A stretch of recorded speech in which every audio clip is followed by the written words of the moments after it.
Bismillahirrahmanirrahim. Assalamualaikum warahmatullahi wabarakatuh. Innal hamdalillah nahmaduhu wa nasta'inuhu wa nastahdihi wa na'udzu billahi min shururi anfusina wa sayyiati a'malina. Man yahdihillahu fala mudilla lahu wa man yudlilhu fala hadiya lahu. فأشهد أن لا إله إلا الله وحده لا شريك له وأشهد أن محمدا عبده ورسوله لا نبي بعده. يا أيها الذين آمنوا اتقوا الله حق تقاته ولا تموتن إلا وأنتم مسلمون. يا أيها الناس اتقوا ربكم الذي خلقكم من نفس واحدة وخلق منها زوجها وبث منهما رجالا كثيرا ونساء واتقوا الله الذي تساءلون به والأرحام إن الله كان عليكم رقيبا. يا أيها الذين آمنوا اتقوا الله وقولوا قولا سديدا يصلح لكم أعمالكم ويغفر لكم ذنوبكم ومن يطع الله ورسوله فقد فاز فوزا عظيما. فأما بعد عباد الله رحمني ورحمكم الله. Kita lanjutkan pembahasan kitab Syarhu Usulil Iman yang ditulis oleh Al-Imam Muhammad ibn Salih Al-Utsaimin At-Tamimi rahmatullahi ta'ala alaih. Setelah beliau menyebutkan fawaid atau thamarat, setelah beliau menyebutkan faidah atau buah dari keimanan yang benar kepada takdir Allah Subhanahu wa ta'ala,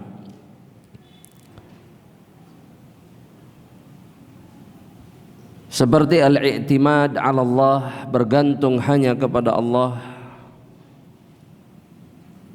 ataupun kemudian sebagaimana yang dikatakan oleh beliau, alla ya'jabul mar'u bi nafsihi 'inda husuli muradihi, atau juga keimanan kepada takdir membuat seseorang kemudian tidak ujub, membanggakan dirinya ketika dia mendapatkan apa yang dia inginkan di dalam kehidupan ini. Ataupun yang ketiga, at-tuma'ninah war-rahatun nafsiyah. Seseorang, yakni seorang hamba Allah Subhanahu wa ta'ala, kemudian akan mendapatkan ketenangan, kedamaian jiwa yang dipenuhi dengan perasaan rahah, mudah, lapang, tenang, tidak letih oleh apa yang menimpa dirinya. Maka kemudian Syekh menyebutkan di dalam pembahasan tentang takdir, tentang iman kepada takdir, beliau mengatakan wa qad dhalla fil qadari ta'ifatan. Dan dalam masalah keimanan kepada takdir ini telah tersesat atau jauh dari jalan yang hak dua kelompok, kata beliau, yakni dua kelompok yang paling besar dan yang paling nyata menentang dan keliru atau tersesat di dalam masalah takdir. Ihdahuma, kata beliau, salah satu di antara atau dari dua kelompok tersebut adalah yang disebut dengan Al-Jabariyah,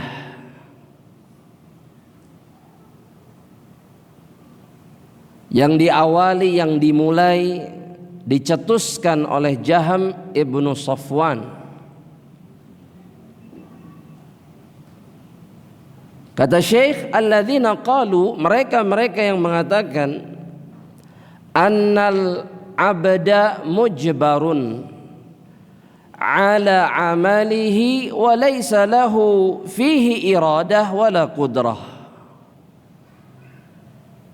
Bahwa seorang hamba itu dipaksa. Karena arti dari kata jabar itu artinya dipaksa. Sehingga seseorang tidak punya sedikit pun pilihan untuk memilih apa yang dia inginkan. Mujbarun ala amalihi, dipaksa untuk melakukan apa yang dia perbuat. Walaysa lahu fihi iradah, dan dia tidak punya iradah. Jadi maksud adalah tidak memiliki masyiah, keinginan, kehendak. Kemudian yang kedua, wala qudrah, dan dia pun tidak punya kemampuan untuk beramal sesuai dengan kehendaknya. Mereka-mereka inilah yang disebut dengan al-jabariyah. Kemudian kata Syekh, wathaniyah, kemudian yang kedua, selain Jabriyah, maka yang tersesat di dalam masalah takdir adalah mereka-mereka yang dikenal dengan kelompok Al-Qadariyah.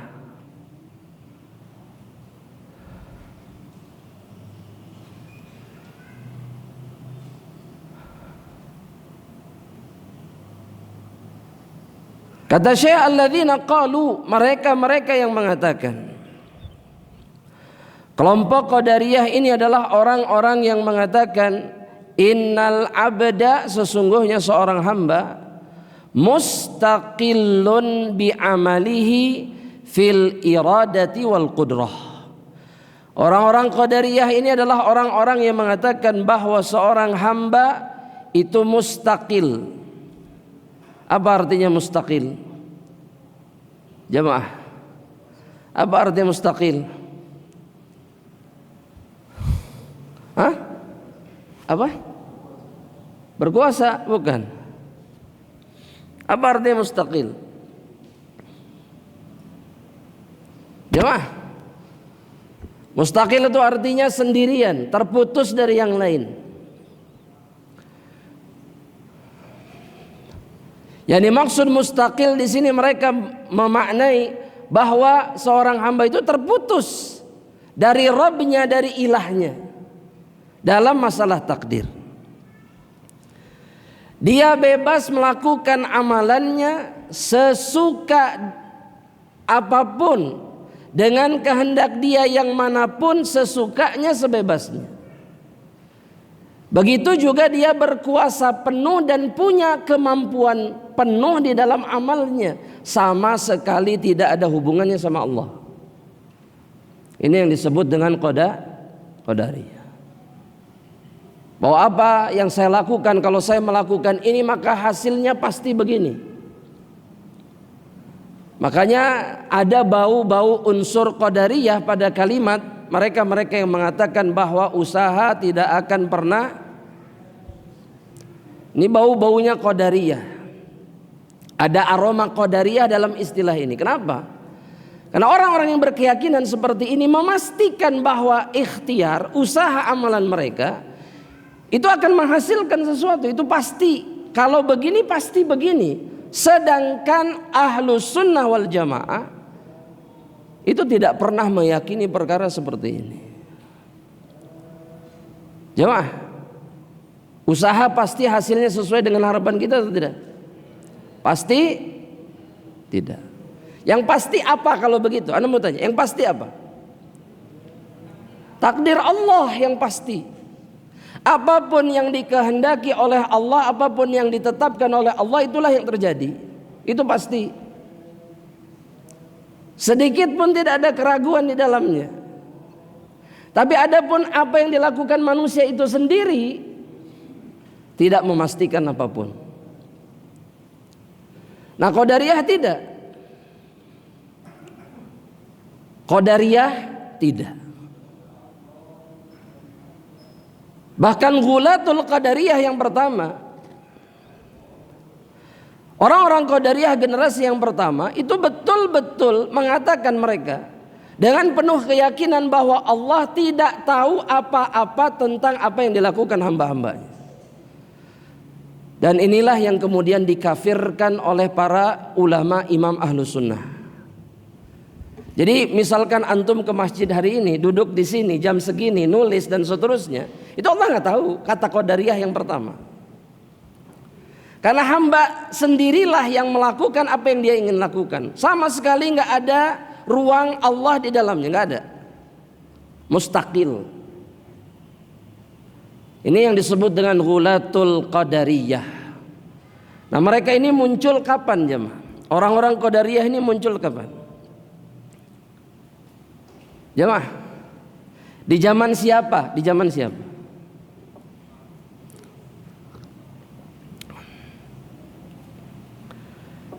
Di zaman siapa, jemaah? Hah? Di zaman para sahabat. Tapi setelah para khulafaur rasyidin tidak ada. Karena kalau munculnya di zaman khulafaur rasyidin, apa yang akan terjadi? Jamaah diselesaikan mereka oleh para khulafa ar-rasyidin. Tapi munculnya setelah khulafa ar-rasyidin. Dan munculnya di Basrah. Dan yang perlu kita tahu, asal pemikiran Qadariyah ini itu dari seorang laki-laki namanya siapa? Tulis jamaah. Selama ini yang kita tahu itu Ma'bad al-Juhani. Ya, padahal Ma'bad al-Juhani itu bukan muassis yang pertama, bukan. Ada gurunya. Namanya San Sawai. Namanya San Sawai. Tulis. Meskipun aneh tulis saja sudah. San Sawai pakai hak belakangnya. San Sawai. Atau juga dikenal dengan nama Sausan.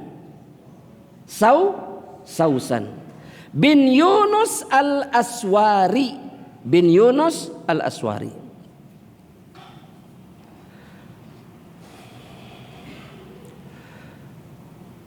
Sebagaimana yang disebutkan dalam kitab-kitab sirah, laki-laki ini dulunya Nasrani, kemudian masuk Islam dan kembali lagi menjadi seorang Nasrani setelahnya. Nasrani masuk Islam kemudian murtad dari Islam dan mati di atas agama Nasraniyah. Nah, Ma'bad al-Juhani itu mengambil dari laki-laki ini.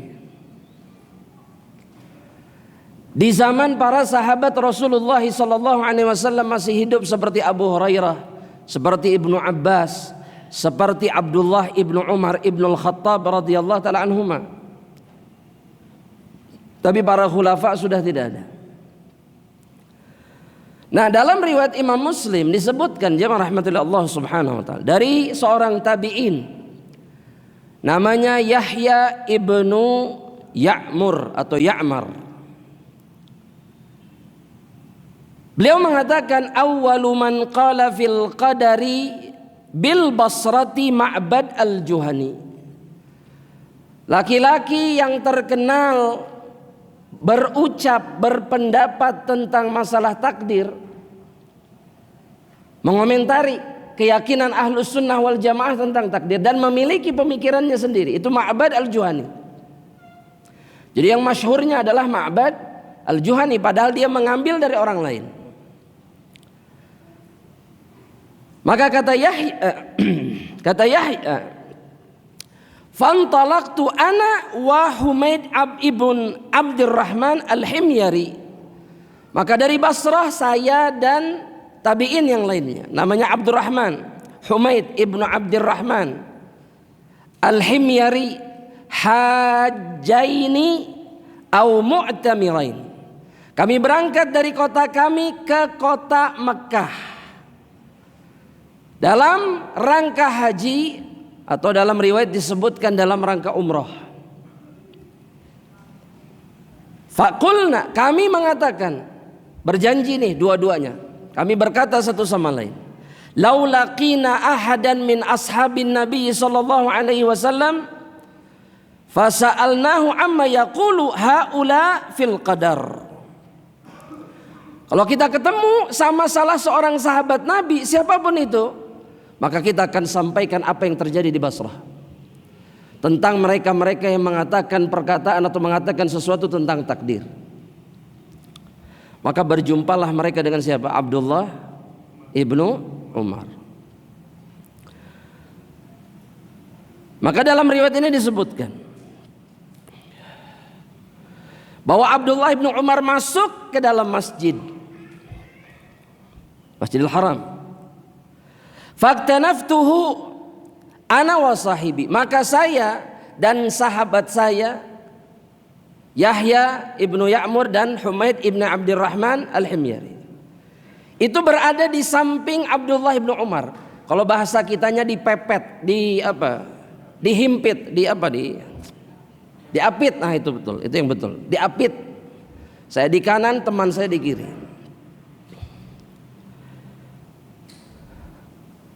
Fadhanantu anna sahibi sayakilul kalam ilayya.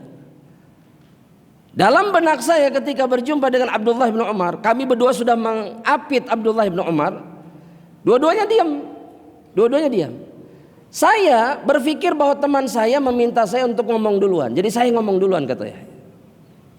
Jadi saling tunggu-tungguan siapa yang ngomong duluan. Taib. Maka Yahya mengatakan kepada Abdullah bin Umar, ya Aba Abdurrahman, wahai ayahnya Abdurrahman, innahu qad dhahara qibalana nasun yaqra'una al-Qur'an wa yataqaffaruna yatlubuna al-ilm. Di Basrah itu muncul orang-orang yang membaca Al-Quran. Mereka baca Al-Quran, bahkan mereka menuntut ilmu. Jadi bukan orang-orang yang awam yang tidak belajar dan seterusnya. Justru mereka belajar. Dan mereka bahkan membaca Al-Quran. Fadzukira min sya'nihim wa annahum yaz'umuna alla qadar. Disebutkanlah sifat-sifat mereka yang lainnya. Dan kemudian kata Yahya, tapi mereka mengatakan tidak ada takdir Allah. Gak ada ketetapan Allah yang mengatur manusia, itu tidak ada. Wa annal amra unf, bahwa segala sesuatu yang terjadi itu ya begitu saja terjadinya. Ketika manusia melakukannya, yaitu awal amalan itu terjadi, Allah tidak tahu apa-apa dan Allah tidak menetapkan apa-apa. Dan hasil itu sesuai dengan apa? Yang dilakukan oleh manusia itu sendiri.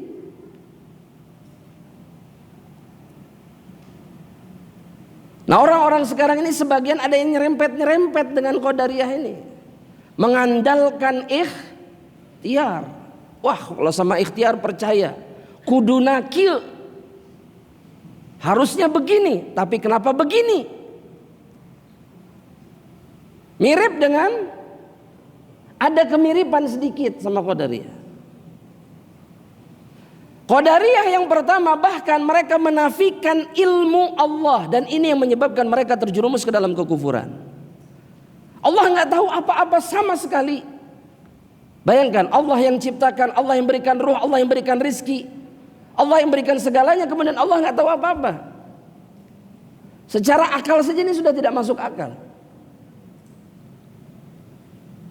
Jamaah, kalau antum buat sesuatu, siapa yang paling tahu tentang sesuatu itu siapa? Ya kita.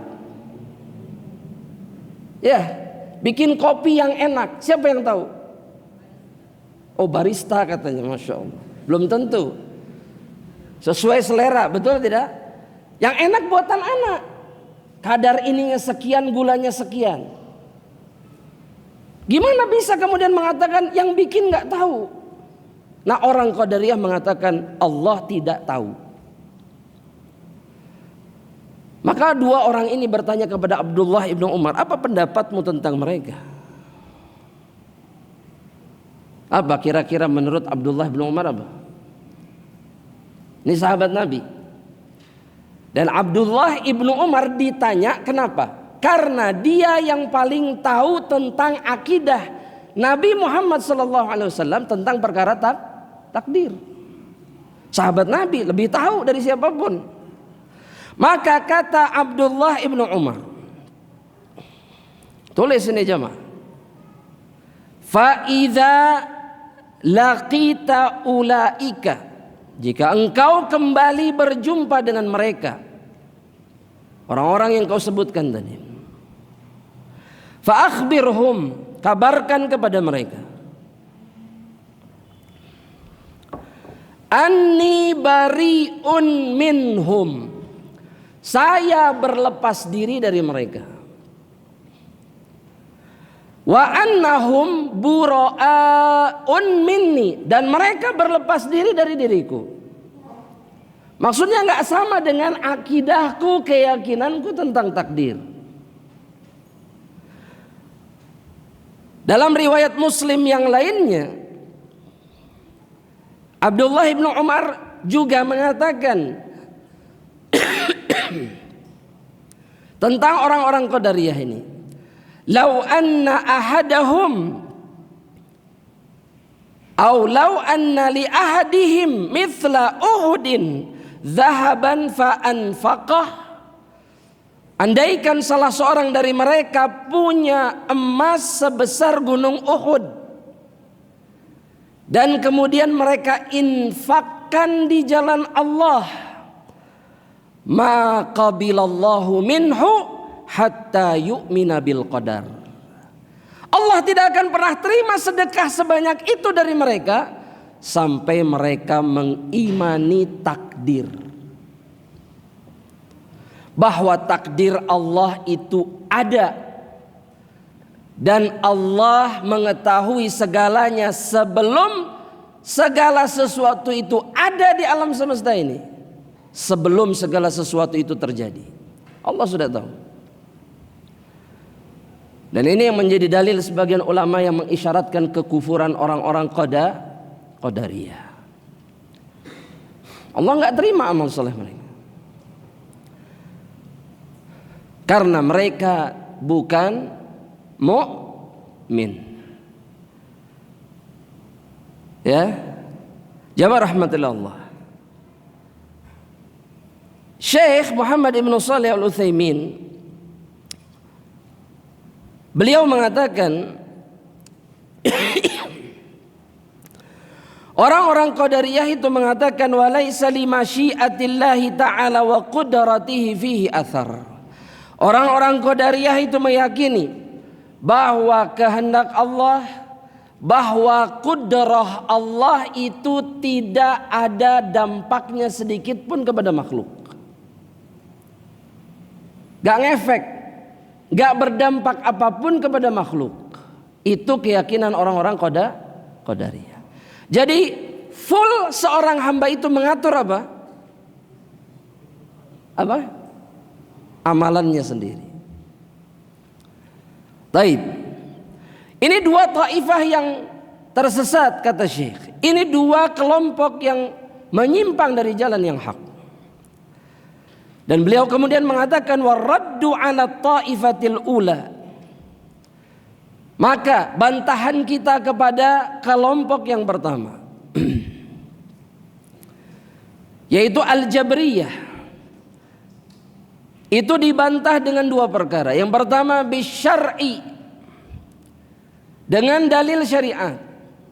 Yang kedua bil waqi', dengan kenyataan.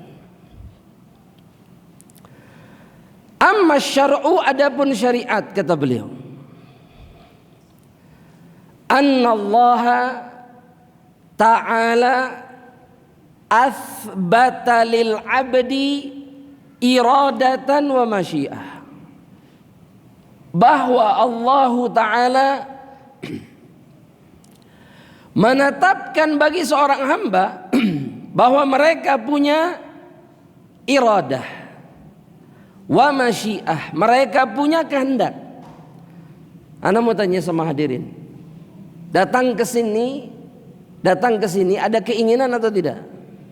Ada. Muncul gitu dalam hati. Ini namanya apa? Iradah. Pengen. Atau melakukan apa saja dari amal saleh. Ada keinginan. Nggak tiba-tiba langsung ke masjid kayak gitu. Langsung ke masjid. Ya. Maksudnya tanpa ada keinginan atau apapun, ya tahu-tahu anaknya ada di masjid aja gitu. Pernah terjadi seperti itu? Enggak. Kecuali antum linglung. Ya tahu-tahu nyampe masjid, nah hadi dia anaknya. Nah sudah, itu linglung namanya. Nah orang Jabriyah itu mengatakan seperti itu. Ya antum di masjid itu sama Allah digerakin sudah. Antum sama sekali gak ada keinginan, kalau kata orang Jawa blas, gak ada. Antum ke masjid, Allah yang ngatur, Allah yang nyampaikan antum ke masjid, titik. Antum sedikit pun tidak punya kemauan. Begitu juga ketika seseorang bermaksiat, Allah yang ngatur sudah. Jadi kalau orang-orang Jabriyah itu kalau bermaksiat, jawaban mereka sederhana, apa? Hah? Kenapa maksiat? Ya sudah, Allah yang maksa saya begini, gimana lagi? Anak kepaksa. Siapa yang maksa? Waliyadzubillah.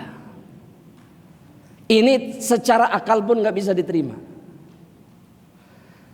Karena memang Allah jadikan bagi setiap hamba mereka punya iradah, punya keinginan. Wa adhafal amala ilaihi. Dan Allah mengidhafatkan, menyambungkan, mengaitkan antara amal dengan kehendak dan keinginan seorang hamba Allah. Apa dalilnya dalam syariat? Ketika Allah Subhanahu wa taala dalam suratul Imran ayat yang ke-152 mengatakan, ini dalil yang pertama. Minkum may yuridud dunya wa minkum may yuridul akhirah. Di antara kalian ada yang menginginkan dunia, iradah. Ada yang pengennya ada yang pengennya dunia. Dan ada yang pengennya akhirat. Sebelum kita lanjutkan, saya mau tanya. Di antara dua iradah yang disebutkan oleh Allah ini, yang ada pada diri seorang hamba, mana yang benar, mana yang salah? Yuridud dunya wa yuridul akhirah. Mana yang benar, mana yang salah? Atau dua-duanya benar, atau dua-duanya salah? Dijawab jamaah. Dua-duanya benar. Siapa yang bilang dua-duanya benar? Ya ana nanya, ya Allah. Yang bilang dua-duanya benar siapa? Antum. Kenapa dua-duanya benar? Manusiawi, pengen dunia. Tapi Allah membedakan, kemudian ada yang inginnya dunia, ada yang inginnya akhirat. Dalam ayat ini Allah sedang memisahkan antara pecinta dunia, orang yang kemudian terjerumus ke dalam jebakan-jebakan dunia, dengan orang-orang yang mengejar akhirat. Karena menginginkan dunia semata, itulah yang menyebabkan orang-orang terjerumus ke dalam kekufuran. Kenapa orang kafir Quraisy gak mau beriman, para petingginya dan seterusnya, yang mati di atas kekufuran? Karena dunia. Betul manusiawi seseorang menginginkan dunia, tapi kita disuruh menginginkan apa? Akhirat. Maka dunia akan ikut. Kita nggak paham ini sampai detik ini. Banyak di antara kita yang nggak paham bahwa ketika kita hanya menginginkan akhirat, maka Allah paksa dunia mengejar mereka yang mengejar akhirat.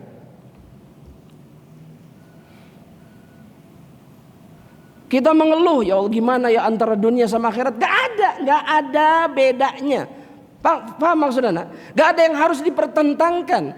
Karena jika kita mengejar akhirat, maka dunia itu dimudahkan sama Allah. Jadi nggak perlu dijadikan tujuan yang sangat besar dalam hidup, nggak perlu. Sebenarnya seperti itu. Betul jamaah? Betul? Sudah dibuktikan? Belum. Karena masih stres urusan dunia. Belum berarti. Ya, kita salat Isya terlebih dahulu insyaallah taala. Kalau sudah masuk waktu Isya insyaallah kita lanjutkan setelah salat. Wallahu taala alam. Assalamualaikum warahmatullahi wabarakatuh. Assalamualaikum warahmatullahi wabarakatuh. حمدا كثيرا طيبا مباركا فيه كما يحب ربنا ويرضاه صلى الله على نبينا محمد وعلى آله وأصحابه أجمعين فأما بعد. Ahibati fillah, kita lanjutkan apa yang disampaikan oleh Syekh dari dalil-dalil yang beliau jadikan sebagai bantahan terhadap orang-orang Jabriyah dari kitabullah.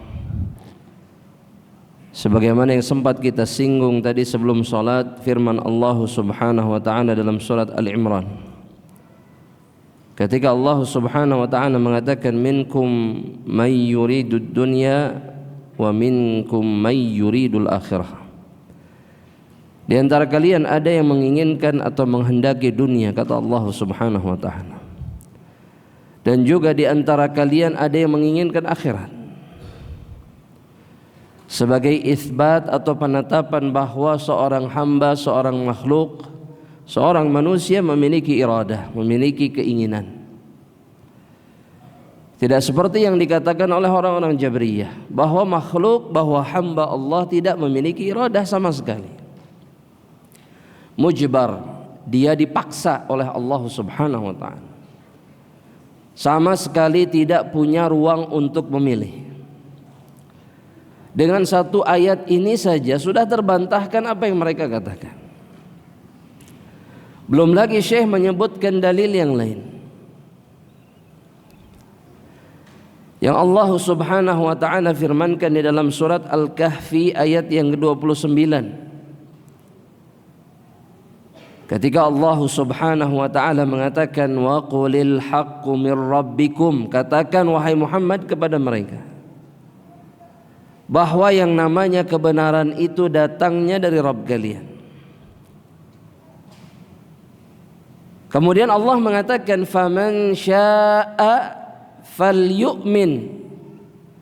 Barang siapa yang berkehendak, yang ingin beriman, maka hendaknya dia beriman.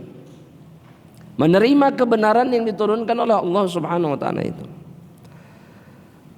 Dan Allah pun kemudian mengatakan wa man syaa'a falyakfur.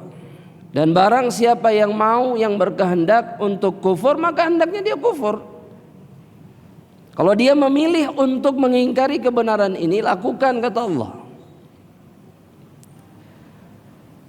Tapi Allah kemudian mengancam mereka-mereka yang memilih dengan pilihan yang kedua.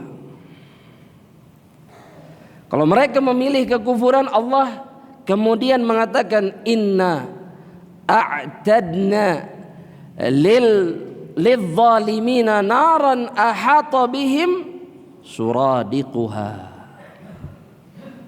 Kami persiapkan bagi mereka-mereka yang kufur, yang zalim, yang memilih kekufuran, neraka yang nyalanya mengitari, mengelilingi mereka, mengepung mereka dari seluruh penjuru. Wa iyastaghitsu yughatsu bima'in kalmuhli yashwil wujuh. Kalau kemudian mereka kepanasan, kehausan, minta air, minta minum, istighatsah, minta tolong sama Allah Subhanahu wa taala, yughath, mereka akan dibantu. Apa yang mereka minta akan diberikan sama Allah. Tapi kata Allah bima'in kalmuhl, dengan air seperti logam yang dicairkan yang kemudian dijadikan sebagai minuman bagi mereka, yashwil wujuh, yang akan membakar, memanggang wajah mereka. Itu jika ketika seorang hamba memilih pilihan yang keliru. Dan ayat ini menjadi hujjah bahwa hamba punya pilihan.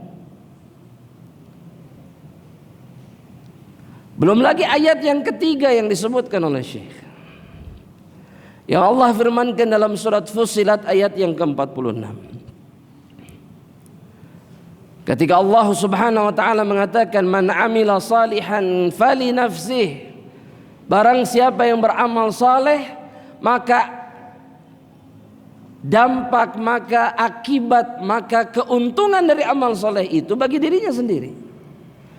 Wa man asaa fa'alaiha, dan yang memilih untuk berbuat buruk, berbuat dosa, maka dia menanggung kesalahan dan dosanya tersebut. Kalau orang milih amal saleh, maka dia mendatangkan kebaikan untuk dirinya. Tapi kalau memilih keburukan, maka dia harus bertanggung jawab untuk menanggung akibatnya. Isyarat yang lain dari Allah Subhanahu wa taala bahwa seseorang itu bertanggung jawab atas pilihan yang dia buat. Dan Allah kemudian mengatakan wa ma rabbuka bidzallamin lil abid, dan Allah tidak mungkin menzalimi hamba-hambanya. Kalaulah kita dipaksa, berarti Allah sama sekali nggak punya pilihan, berarti Allah zalim. Allah zalim. Dan Allah mengingkari itu di dalam ayat ini. Rabb kalian tidak pernah banyak berbuat zalim kepada kalian. Nggak pernah. Allah tidak pernah berbuat kezaliman sedikit pun kepada hambanya. Makanya Allah memberikan pilihan kepada hambanya. Amal waqi', kata beliau, adapun hujjah untuk membantah kebatilan orang-orang Jabriyah. Maka kenyataan yang terjadi di dalam kehidupan membantah mereka. Kata beliau begini, fa inna kulla insanin ya'lamul farqa baina af'alihi al-ikhtiyariyah allati yaf'aluha bi iradatihi kal akli wasyurbi wal bai'i wasyira. Seorang hamba, seorang manusia tahu perbedaan perbuatan-perbuatan yang dia lakukan atas kehendak atau atas pilihannya, atas keinginannya. Contoh kata beliau seperti makan. Makan itu pilihan atau bukan? Antum kalau mau makan itu ada beberapa menu yang antum mau yang mana? Sesuai dengan pilihan, betul tidak? Ada semua makanannya enak tapi milih cuman atau bahkan semuanya enak tidak ada yang dipilih. Ini ikhtiari atau tidak? Berdasarkan kehendak atau tidak? Iya. Wasyurb, minum juga sama. Jual beli juga sama. Membeli atau menjual sama. Dan seseorang punya kehendak di dalamnya. Pergi ke masjid, pilihan atau bukan? Ada yang milih ke masjid, ada yang tidak. Betul? Pengajian, pilihan atau bukan? Ada yang ke pengajian, ada yang tidak. Pulang ke rumah, pilihan atau bukan? Pilihan. Ada yang pulang, ada yang tidak. Kadang pulang, kadang tidak. Karena dia memilih untuk itu. Ini ikhtiariyah namanya. Nah, setiap manusia tahu perbedaannya kemudian dengan perkara-perkara yang terjadi tanpa pilihannya. Apa contohnya jamaah? Saya menyebutkan contohnya, tapi kalau antum diminta untuk menyebutkan contohnya, terjadi tanpa kehendak kita dalam kehidupan sehari-hari. Kecelakaan. Ada yang memilih untuk celaka? Gak ada. Iya. Kata Syekh, kal irti'ashi minal humma. Ketika seseorang menggigil karena demam, emang memilih untuk menggigil? Enggak. Tapi dia terjadi sendiri. Faham maksudnya jemaah? Baik. Wassuqut minas sathi, atau jatuh dari atap. Ada yang memilih untuk jatuh dari atap? Gak ada. Tapi itu terjadi tanpa kehendaknya. Tidak direncanakan. Fahuwa fil awal fa'ilun mukhtarun bi iradatihi min ghairi jabr. Di dalam kehidupan sehari-hari yang tadi disebutkan seperti makan, minum dan yang semisalnya, itu dilakukan dengan irodahnya tanpa ada yang memaksa dirinya. Mukhtar, ya, pengen makan, enggak, Betul? Betul? Minum. Enggak. Menikah. Enggak. Oh jangan, ini contoh saja. Kan ada yang memilih nggak mau menikah, kan ada. Padahal dia mampu, padahal dia bisa, tidak punya kekurangan misalkan, tapi nggak mau nikah. Kan pilihan ini. Meskipun pilihannya salah, Anda tahu, antum kasihan ini, jangan nikah. Iya, tapi ada yang memilih untuk tidak menikah. Ini ikhtiariyah, nggak ada yang paksa, pilihan sendiri. Wa fi tsani ghairu mukhtar wala murida lima waqa'ani. Yang kedua terjadi tanpa pilihannya, tanpa ada iradah di dalamnya. Ini dalam perkara biasa. Lantas bagaimana mungkin kemudian kita mengatakan bahwa seluruh sisi kehidupan kita dipaksa sama Allah? Lawang dalam kehidupan sehari-hari saja dia sadar bahwa makan itu pilihannya. Kalau kemudian seperti menggigil, kecelakaan dan yang semisalnya, bukan. Dia nggak bisa ngapa-ngapain. Ya, orang Jabriyah itu kalau mereka kecelakaan, mereka akan mengatakan ini ya ketetapan Allah. Nggak akan. Mereka menghendaki itu tidak. Mereka hanya menggunakan keyakinan mereka untuk membenarkan apa? Kemungkaran yang mereka lakukan. Di sini salah satu letak kebatilannya.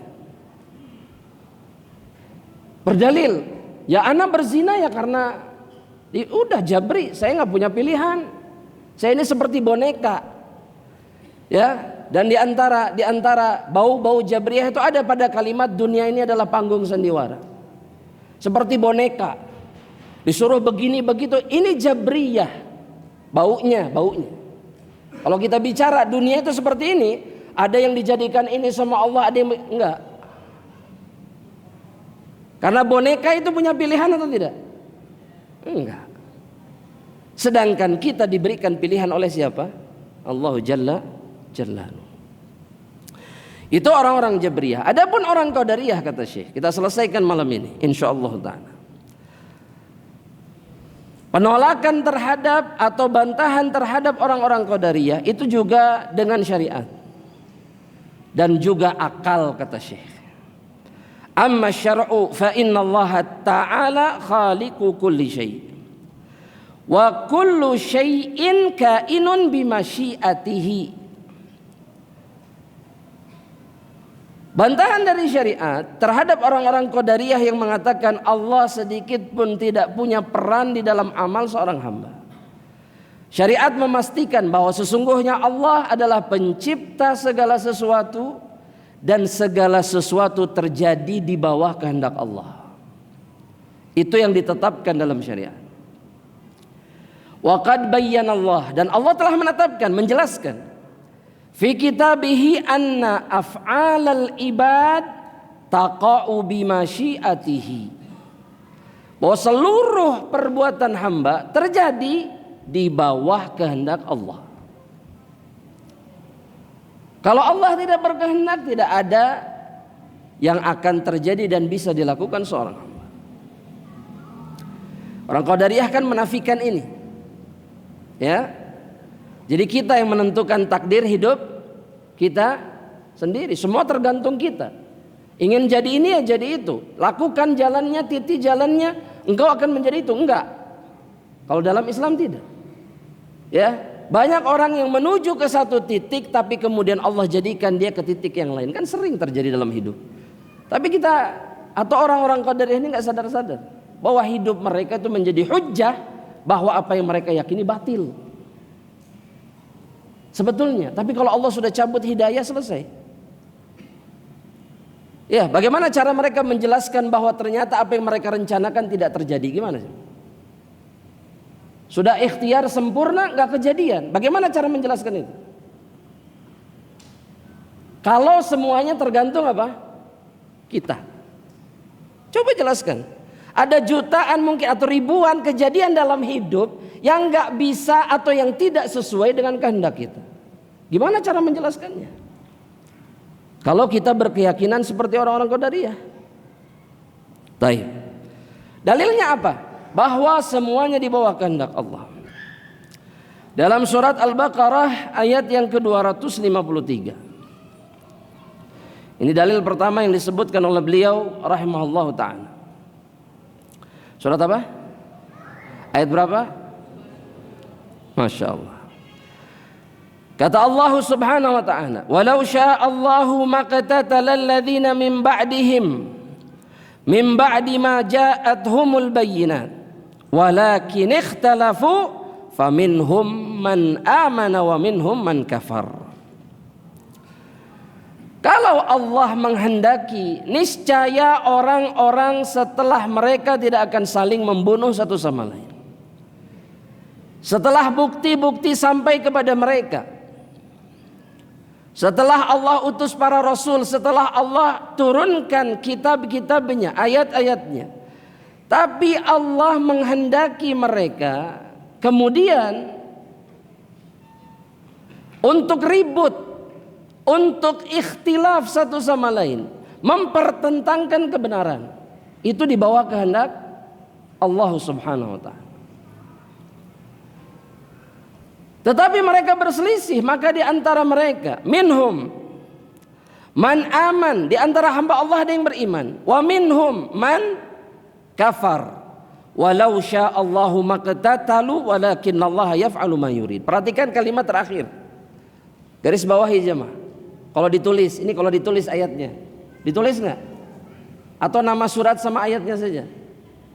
Jemaah? Nama surat sama ayatnya. Sama nomor ayat. Ayatnya nanti di rumah ditulis. Insya Allah. Benar? Ditulis nggak ayatnya nanti di rumah? Taib, tulis. Biasakan jemaah, biasakan.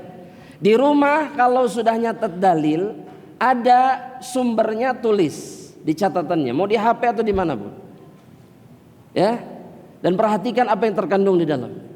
Allah subhanahu wa ta'ala mengatakan kalau Allah berkehendak mereka gak akan saling bunuh, saling perang. Enggak, kalau Allah berkehendak. Tapi Allah menghendaki lain. Orang mukmin sama orang kafir itu bertikai. Itu semua di bawah kehendak siapa? Allah. Dan perhatikan kalimat terakhir. Dan ingat ini baik-baik dalam hidup. Kata Allah apa? Apa kata Allah? Walakinnallaha yaf'alu ma yurid. Allah melakukan apa saja yang dikehendakinya. Dan sedikit pun tidak ada celah bagi seorang hamba untuk protes terhadap ketetapan yang satu ini.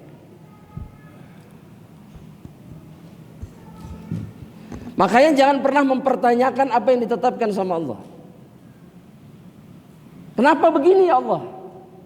Jawabannya sudah ada dalam Al-Quran. Apa? Yaf'alu ma yurid. Allah sesukanya. Dan para ulama menjelaskan bahwa iradah Allah itu ada dua. Kehendak Allah itu ada dua. Siapa yang tahu? Boleh pulang duluan coba. Oh, langsung semangat. Iradah kauniyah sama iradah syar'iyah. Siapa yang bisa menjelaskan? Apa bedanya?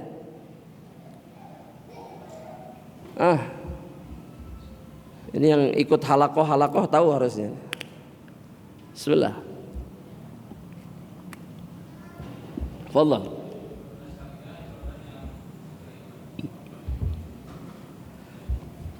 Iradah syariah itu adalah setiap perkara yang dicintai, diinginkan sama Allah dari kebaikan. Tapi iradah ini belum tentu terjadi kepada seorang hamba. Allah suka orang beriman, tapi tidak semua orang beriman. Allah pilih di antara hamba-hambanya siapa yang beriman.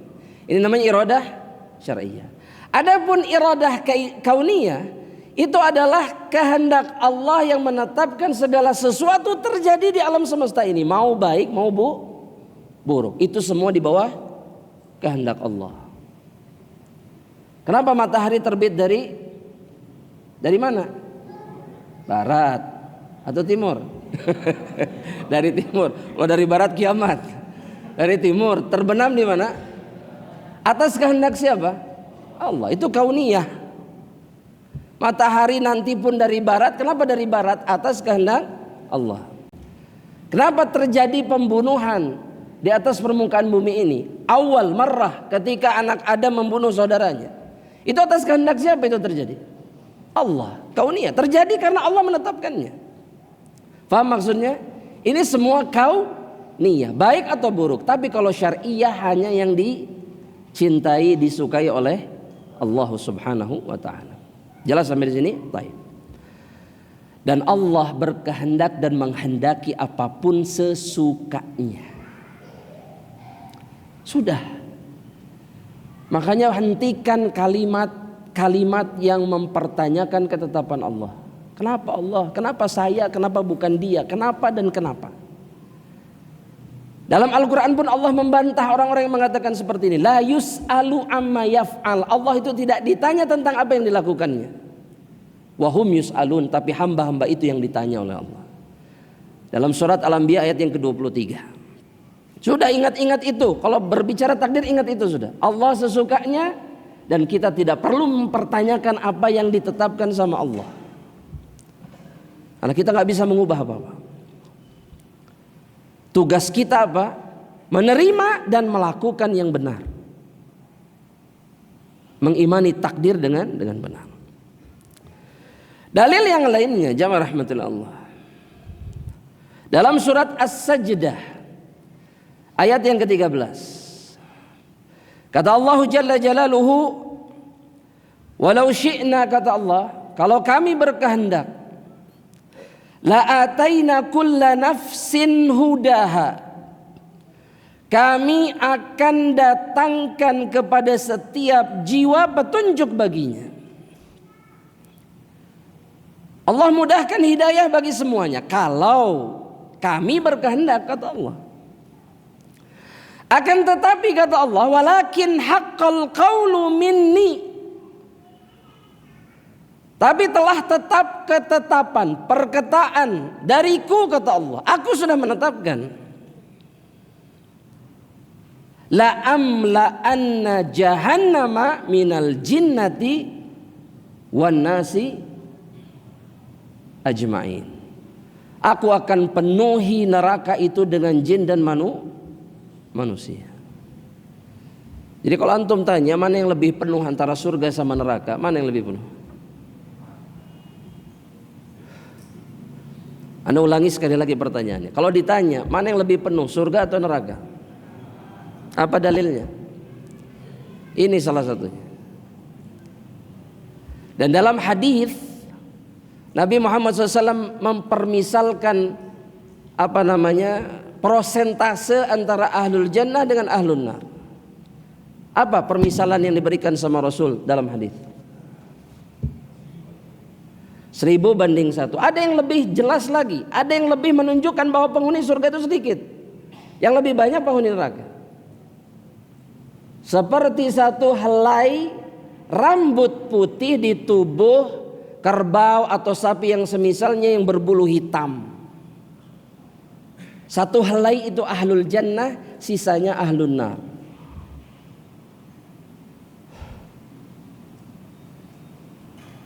Jadi kemudian terus kita bisa merasa aman, ini aneh. Tenang, aman, yakin betul kita masuk surga Allah Subhanahu wa taala dan seterusnya. Tidak berjuang sekuat tenaga dengan mati-matian memperjuangkan kesempatan masuk ke dalam surga Allah Subhanahu wa taala. Sedangkan Allah mengabarkan kepada kita, Rasul mengabarkan kepada kita bahwa Allah akan memenuhi neraka dengan jin dan manusia. Itu yang menyebabkan mereka-mereka yang soleh sebelum kita itu tidak bisa tidur tenang di malam hari. Karena mereka takut menjadi salah satu di antara yang dimasukkan oleh Allah ke dalam nerakanya. Dan semoga Allah jaga kita semuanya. Dan yang terakhir jamaah rahmatillah Allah, bantahan akliyah, menurut akal, berdasarkan akal terhadap apa yang diyakini oleh orang-orang qadariyah. Kata Syekh, fa innal kauna kullahu kullahu mamlukun lillahi ta'ala. Semua yang ada di alam semesta ini itu semuanya milik Allah. di bawah kuasa Allah. Wal insanu min hadzal qaun, dan manusia salah satu di antara makhluk yang ada di alam semesta ini. Fahuwa mamlukun lillahi ta'ala, dia pun milik Allah. Kalau kita membuat sesuatu, maka yang kita buat milik siapa? Kalau kita bikin kopi sendiri, itu kopi punya siapa? Punya kita. Makanya kesel kalau ada yang ambil tanpa, kenapa? Karena punya kita, merasa itu milik kita. Terus kalau kita mau minum setengah ditinggalkan, diminum lagi nanti malam, urusan kita. Kenapa? Kita yang punya. Betul? Betul. Udah, itu dulu. Ini dalam urusan dunia nih, sepele. Hatta urusan kopi pun itu menjadi masalah besar bagi orang yang membuatnya. Tapi kita terima itu. Anda pernah diceritakan oleh satu orang yang mengatakan, saya pernah hampir memecat seorang office boy gara-gara dia salah bikin kopi gak sesuai keinginan saya. Ini kopi. Lantas kenapa kemudian di tengah-tengah kesadaran kita bahwa kita ini ciptaan Allah, milik Allah, terus kita mengatakan bahwa Allah tidak punya kuasa atas diri kita? Gimana?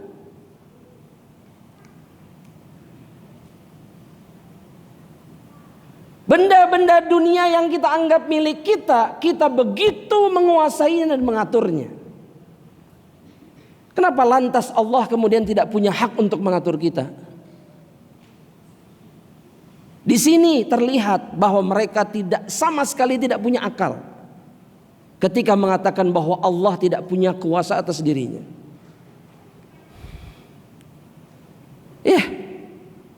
Makanya kata Syekh, manusia juga milik Allah. Wala yumkinu lil mamluki an yatasarrafa fi mulkil malik illa biiznihi wa masyiatihi. Dan gak mungkin untuk seseorang yang dikuasai dan dimiliki oleh seorang raja, kemudian dia bertindak sesukanya tanpa izin dan kehendak pemilik dan rajanya. Betul? Betul?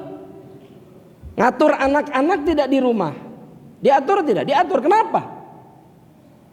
Karena kita merasa menguasai mereka dan memiliki mereka. Anak-anak saya, hak saya untuk mengatur mereka kepada perkara yang dicintai, yang baik. Betul tidak? Betul tidak? Istri diatur tidak di rumah? Diatur. Karena dia di bawah kuasa suaminya. Dan suami kalau ngatur pasti untuk kemaslahatan. Jadi kalau ada istri mengatakan jangan suka atur-atur saya lah, masing-masing aja, nggak bisa, nggak bisa, nggak bisa. Karena setelah ayahmu menyerahkan dirimu kepada laki-laki yang jadi suamimu, engkau adalah miliknya. Ini nggak usah bicara din saja, itu manusia paham itu. Harusnya gak usah bicara din. Manusia paham bahwa suaminya punya kuasa atas dirinya dan berhak meluruskan apa yang salah, berhak dan seterusnya. Dan kalau ada apa-apa pasti ngomong, betul tidak? Mau keluar izin. Maka bagaimana mungkin kemudian manusia yang betul-betul dimiliki sama Allah bisa bertindak tanpa izin dan kehendak Allah Subhanahu wa ta'ala? Ini gak mungkin, gak masuk akal. Ya, maka dengan akal saja terbantahkan apa yang mereka yakin. Lantas kenapa kok mereka yakin betul inilah keadaan mereka-mereka yang dicabut hidayah dari dalam hati mereka? Maka kebenaran tidak terlihat sebagai kebenaran. Makanya yang harus kita jaga dan harus kita panjatkan terus sama Allah adalah hidayah. Minta petunjuk sama Allah kepada setiap perkara yang dicintai sama Allah. Sampai mati. Sampai kita diwafatkan sama Allah. Agar kita tidak menjadi seperti mereka. Nas'alullah salamata wal afiyah. Nah, insyaallah perjumpaan berikutnya adalah perjumpaan terakhir kita ini insyaallah. Karena tersisa satu bab lagi. sebagai penghujung dari kitab ini, dan insyaallah mudah-mudahan Allah mudahkan kita untuk melanjutkan kepada kitab yang lainnya insyaallah taala. Wallahu taala alam. Sampai di sini jemaah rahmatillah Allah. Jika ada pertanyaan Anda persilahkan, jika tidak ada kita akhiri secepatnya insyaallah taala. Fadhal.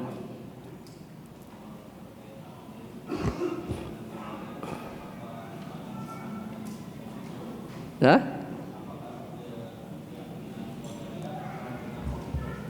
Nah, bahkan berdasarkan athar atau dalil, Nabi Muhammad SAW sudah di antara nubuat beliau itu adalah mengatakan bahwa nanti akan muncul orang-orang Qadariyah, dan Nabi menyerupakan mereka dengan orang-orang Majusi. Majusu hadhil ummah al-Qadariyah. Majusinya umat ini adalah orang-orang Qadariyah. Adapun Majusi, Rafidah, Qadariyah, Rafidah, Majusi itu satu satu jalinan yang sama, karena sumbernya semuanya awalnya itu dari orang-orang Majusi yang ada di Persia sana. Mereka lah yang menyebabkan atau memunculkan banyak-banyak firaq sesat, kata para ulama, di tengah-tengah umat ini. Jadi banyak kemiripan aliran sesat di dalam yang mengaku menisbatkan diri kepada Islam dengan orang-orang Majusi. Di antaranya orang Qadariyah. Orang-orang Qadariyah. Dia menisbatkan yang menjadikan penyebab kebaikan atau keburukan itu kepada makhluk. Orang Qadariyah juga sama. Kalau orang Majusi itu cahaya, ya, itu sebagai penyebab kebaikan. Ya, ini diantara keyakinan mereka. Nah, orang-orang Qadariyah sama, bahwa kebaikan dan keburukan penentunya siapa? Siapa penentunya? Makhluk, diri sendiri, manusia itu sendiri. Makanya Nabi mengatakan majusu hadhil ummah. Kalau mereka sakit, kata Nabi, jangan ditengok. Kalau mereka mati, jangan ikut menguburkan. Kalau orang punya keyakinan seperti ini, kalau sakit jangan ditengok. Kalau meninggal, jangan ikut menguburkan, kata Rasulullah sallallahu alaihi wasallam. Wallahu taala alam. Nah, jazakallah khair. Fadhal. Waalaikumsalam. Gitu. Suaranya agak keras.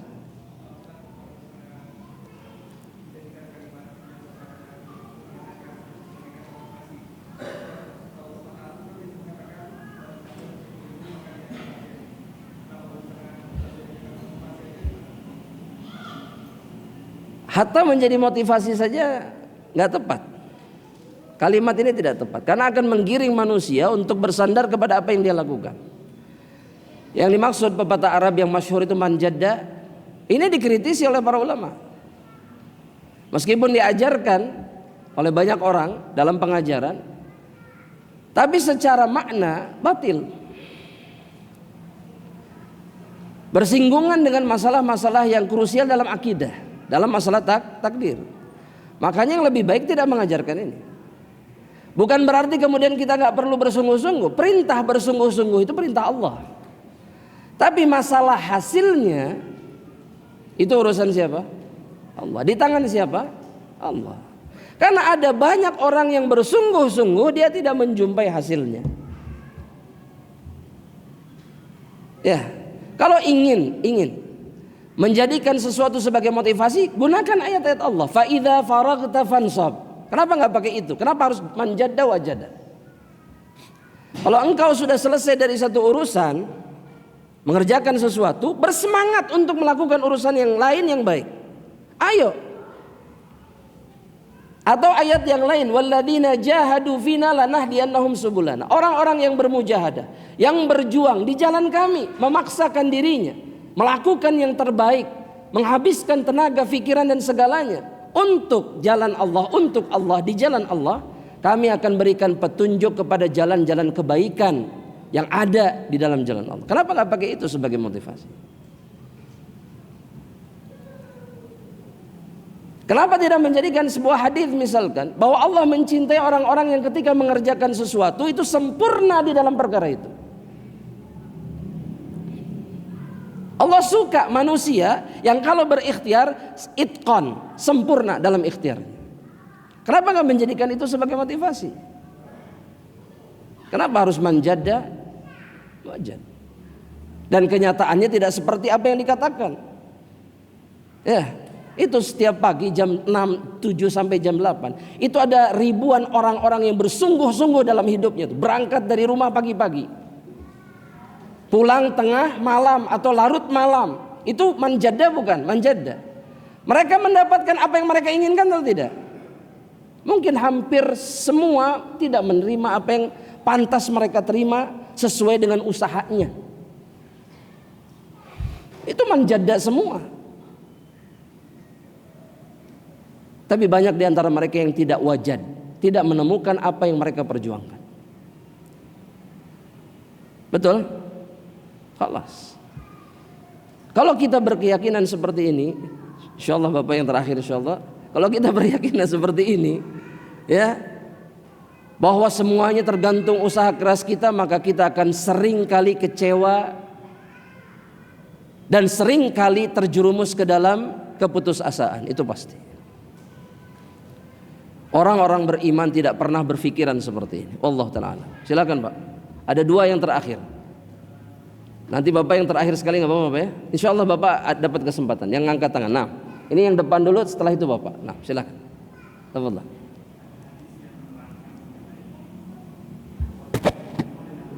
Nah, ini sudah pernah dibahas Pak.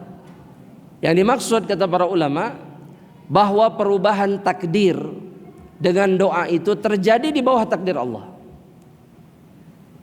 Ya. Jadi kalaulah doa mengubah takdir, itu mengubah sesuai dengan apa yang sudah ditetapkan oleh Allah 50.000 tahun sebelum Allah menciptakan langit. Jadi kalau doa hasilnya A, kalau tidak doa hasilnya B. Allah sudah tetapkan itu semua. Sudah ada dalam ketetapan Allah. Bukan berubah, bukan mengubah apa yang ada di Lauhil Mahfuz. Itu tidak akan berubah karena Allah yang menetapkannya sudah. Kata Allah, kata Rasul, ini kering sudah.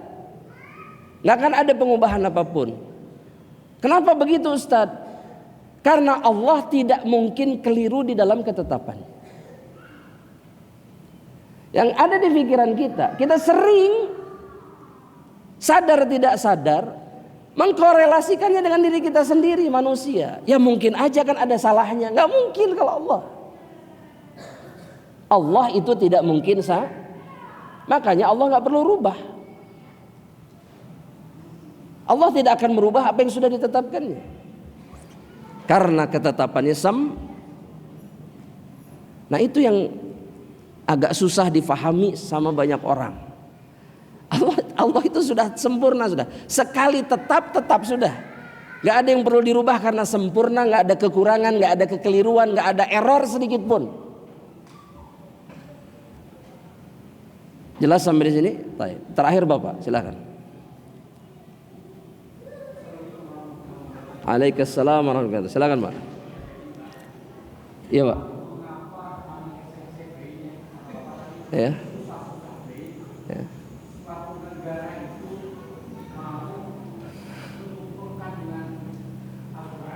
Oh iya. Ya.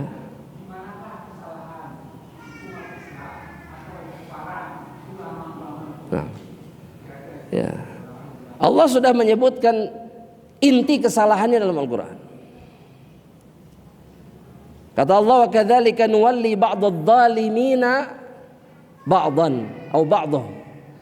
Begitulah kami menjadikan sebagian orang zalim itu pemimpin bagi orang zalim yang lainnya.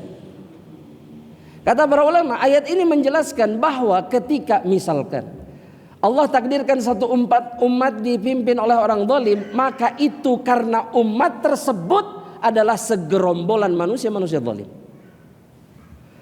Jadi kalau misalkan bicara salah atau benar, yang salah itu rakyatnya, umatnya yang salah. Karena yang pantas memimpin serigala adalah serigala, bukan kucing. Betul tidak? Jamaah, ini sepakat nggak? Gak pernah terjadi burung memimpin segerombolan singa, gak pernah. Karena pemimpin itu dari jenis yang sama. Nah ini yang gak disadari oleh umat ini.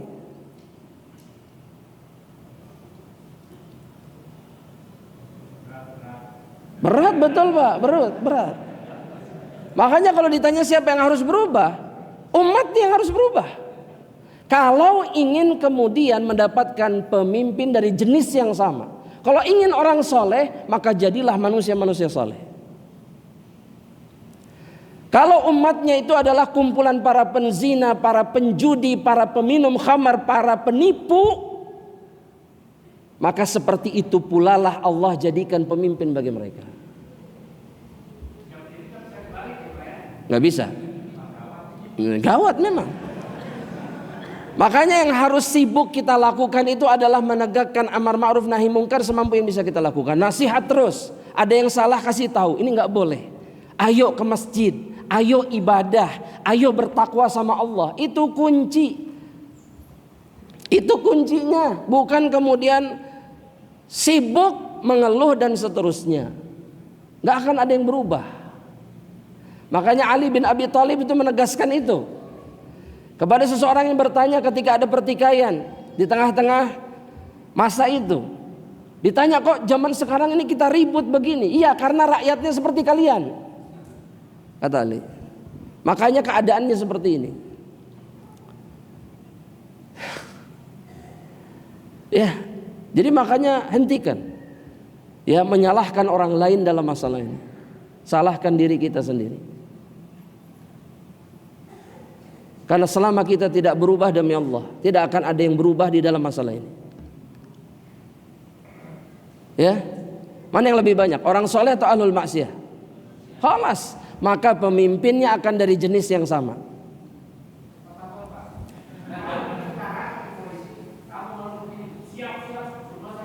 Ya. Berat tapi mungkin atau tidak mungkin? Ya, itu Pak. Jadi sepakat berarti sudah. Alhamdulillahirabbil alamin. Kita cukupkan sampai di sini jemaah rahmatillah Allah. Semoga Allah mengampuni kita semuanya dan menolong kita dalam keadaan apapun. Kita akhiri dengan doa kafaratul majlis. Subhanakallahumma wa bihamdika asyhadu an la ilaha illa anta astaghfiruka wa atubu ilaik. Assalamualaikum warahmatullahi wabarakatuh.